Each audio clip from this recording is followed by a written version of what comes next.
light of infinite.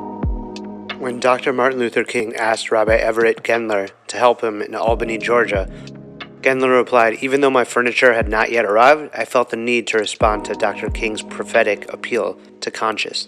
He walked hand in hand with King in the Torah in Selma, joined by one of my favorite theologians, poets, philosophers, and rabbis, Abraham Joshua Heschel.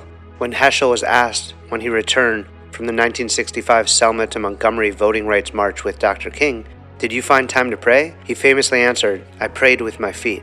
Some of Heschel's most famous philosophical works charge human beings to sanctify time and space, and to rediscover the power of wonder. Heschel's famous expression, radical amazement, embodies his gifts for highlighting spiritual curiosity and grandeur. His writings are filled with moments of transcendence. I think that's why Dr. King loved him so much. They had reverence for God and the hope that placing faith in him provides. As Rabbi Lord Jonathan Sachs pointed out, on the 3rd of April 1968, Martin Luther King delivered a sermon in a church in Memphis, Tennessee. At the end of his address, he turned to the last day of Moses' life, when the man who had led his people to freedom was taken by God to a mountaintop, from which he could see in the distance the land he was not destined to enter. That, said King, was how he felt that night. "I just want to do God's will, and he's allowed me to go up to the mountain. I've looked over. I've seen the promised land. I may not get there with you, but I want you to know tonight that we as a people will get to the promised land." That night was the last of his life. The next day he was assassinated.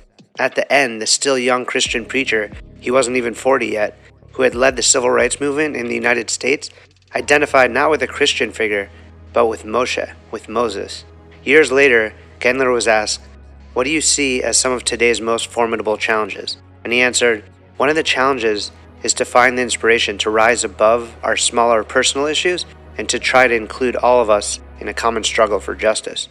We must engage politically and use our influence, but we need to do it in a way that moves us all forward. We need to feel again that sense of deep kinship, mutual love, and admiration exemplified by the relationship of Reverend King and Rabbi Heschel. Knowing that we are all co-workers with the divine in the marvelous redemptive activities elevates and empowers us all in ways difficult to describe."